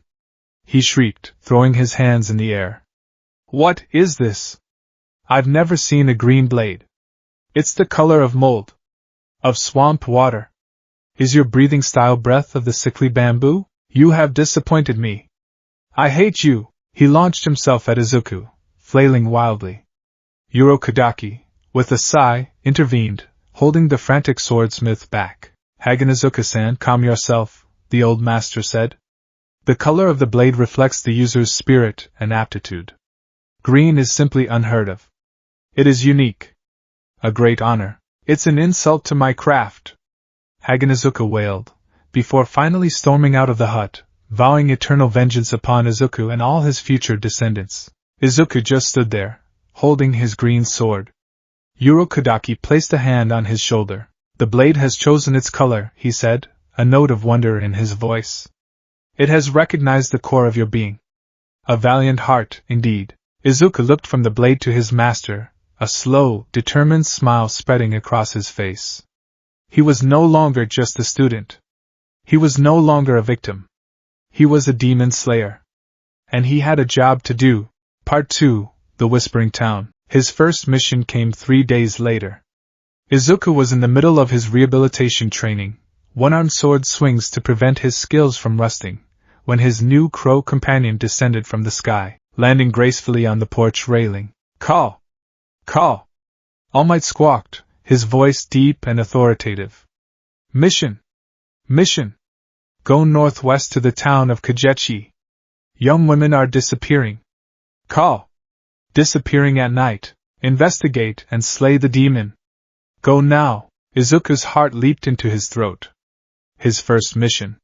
The thought was both exhilarating and terrifying.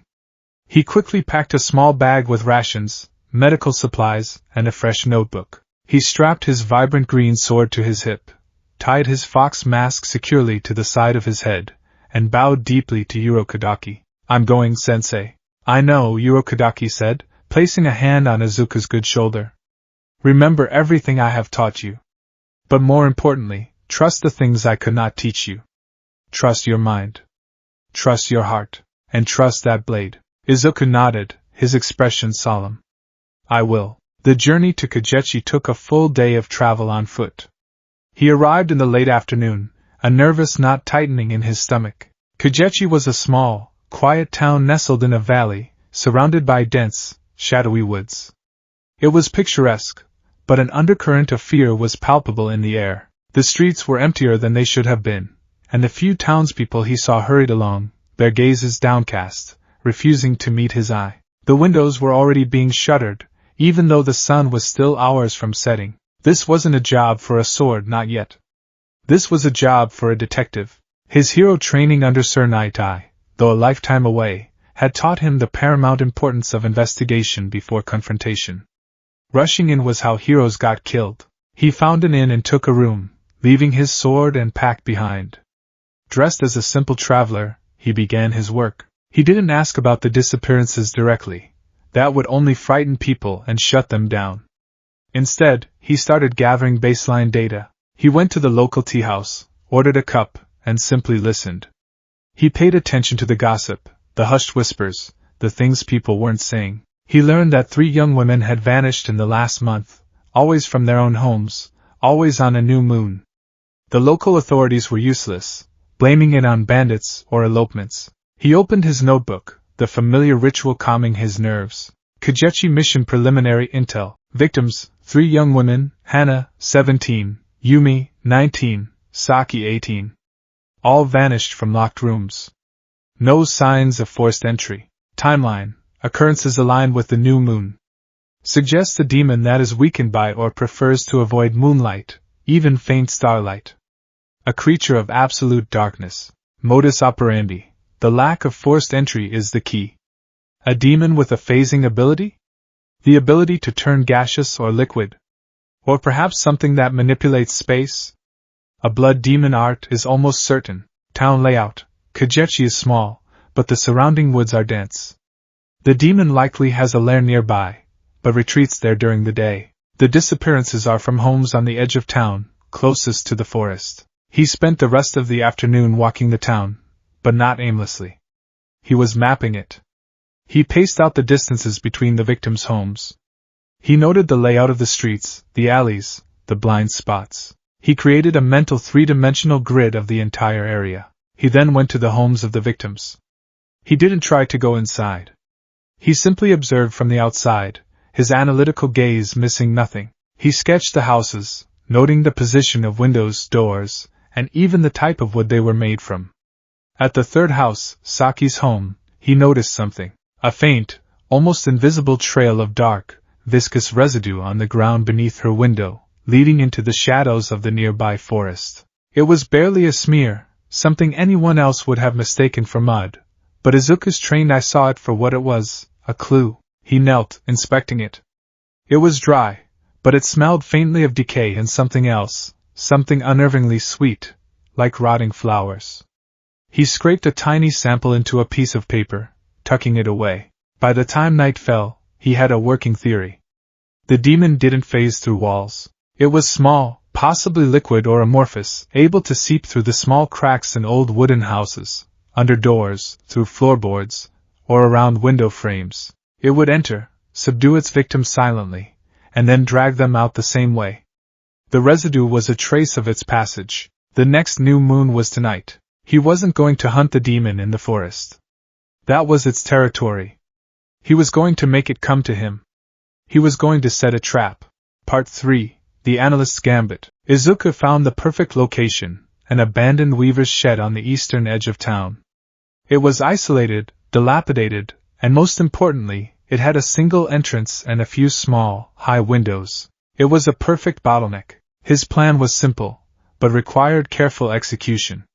He needed bait. He went to the town's small shrine and spoke to the elderly priestess, a woman with kind but weary eyes.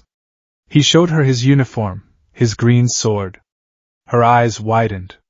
A demon slayer. Hope, a feeling long absent, flickered in her expression. Izuku explained his plan. He needed a yukata worn by a young woman, preferably one who had been a friend of the victims. The scent would be the lure. The priestess, understanding, provided him with a beautiful kimono that had belonged to her own granddaughter. The scent of floral perfume and youthful life clung to it. Back at the shed, Izuku began his preparations. He didn't just place the yukata inside. He created a scent trail, subtly dabbing the perfume on trees and bushes in a path leading directly from the forest to the shed's entrance. Inside, he set the stage. He propped the yukata up on a bundle of straw, creating a vague, human-like shape in the center of the room. Then, he went to work on his trap. He found several old, rusty buckets and filled them with lamp oil from the town's general store. He suspended them from the rafters using old ropes, positioning them directly over the baited mannequin. He tied the ropes together, running the main line to a hiding spot he'd chosen in the darkest corner of the shed. Finally, he prepared himself. He sat in the shadows, his green Nichiren blade resting across his lap. He regulated his breathing, sinking into the steady rhythm of total concentration. He became a part of the darkness, a coiled spring of silent, waiting energy. The hours ticked by. The moonless night was utterly black, the silence of the forest oppressive. Doubt began to creep in. What if I'm wrong? What if the demon isn't coming? What if it chooses another house? He pushed the thoughts away, focusing on the rhythmic rise and fall of his own chest. Trust the analysis. Trust the plan. And then he heard it. A faint, wet, slithering sound from outside. His senses, sharpened by his constant breathing, went on high alert. The scent of rot and sickly sweet flowers filled the air, stronger now. It was coming. He watched the crack under the main door. A dark, viscous substance, like black tar, began to seep through. It pooled on the floor, shimmering in the faint starlight filtering through the dirty windows. The pool grew larger, rising, taking shape. The demon was a horror of amorphous flesh. It had no fixed form, its body constantly shifting and bubbling. Two malevolent red eyes surfaced from the black ooze, blinking slowly. It had no mouth, but a voice echoed in the shed, a wet, sibilant whisper that seemed to come from everywhere at once. A flower, waiting to be picked. The creature slithered towards the kimono-draped straw figure, its red eyes fixed on the bait. It didn't sense Izuku. His breathing was too controlled, his presence too suppressed. It reached the mannequin, and a pseudopod of black ooze shot out, wrapping around it. Now, Izuku yanked the rope. The buckets tipped. A deluge of lamp oil rained down, drenching the demon and the straw mannequin. The creature shrieked, its form convulsing as the caustic liquid washed over it. Before it could recover, Izuku was already moving. He kicked over a small lantern he had prepared, its candle rolling out onto the oil-soaked floor. The world erupted in a whoosh of flame. The straw mannequin went up like a torch, and the demon was instantly engulfed in a roaring inferno. It let out an unholy, piercing scream of agony, its liquid body boiling and sizzling. The heat was intense, turning the small shed into an oven. The demon thrashed wildly, its form destabilizing, trying to escape the flames. Izuku stood his ground, his green blade held ready, his face illuminated by the fire, his expression one of cold, focused intensity. "Fire is the great purifier," Izuku said, his voice calm amidst the roaring flames. "It's super effective against ooze-type villains, or demons. The fire wouldn't kill it. Nickerin steel or sunlight were the only true ends. But it would weaken it. It would hurt it. And most importantly, it would force it to solidify. As the fire began to consume it, the demon's amorphous body began to harden, to bake. It desperately tried to reform into a more resilient shape, its liquid flesh coalescing into a burnt, charcoal-black humanoid figure. Its neck, previously a non-existent concept, was now a defined, if charred, target. That was the opening Izuku had been waiting for. He burst through the wall of flame, the heat searing his clothes and skin. He was a green and orange specter of vengeance. Breath of the valiant heart, second form, Detroit Crush. His blade, glowing with an inner light, came down in a powerful, decisive arc. The demon, still reeling from the fire, was too slow to react. The green steel met the charred black neck. There was a sound like petrified wood snapping. The head, its two red eyes wide with shock and hatred, flew from its shoulders and dissolved into embers before it even hit the ground. The body stood for a second longer before it, too, disintegrated into a shower of hot ash that was consumed by the very fire Izuku had created. It was over. Izuku stumbled out of the burning shed coughing, his lungs full of smoke. He collapsed to his knees, his good arm trembling with adrenaline and exhaustion. He looked back at the fire, a funeral pyre for the monster and a beacon of safety for the town. He had done it. His first mission. He hadn't just relied on his newfound strength, or his unique breath. He had won through his greatest weapon, his mind. He had analyzed, planned, and executed. He had saved the town not just with the heart of a hero, but with the brain of one, too. His crow, All Might, landed on a nearby fence post, letting out a single, approving CW. Izuku looked at his vibrant green blade, its color seeming to shine even brighter in the firelight. He had a long way to go. The demons of this world were terrifying, the upper moons and their master an unimaginable threat. But for the first time since he had woken up in this cruel, new world, Izuku Midoriya felt a genuine sense of hope. He could do this. He would do this. He would become the hero this world needed, one notebook, one plan, and one valiant strike at a time.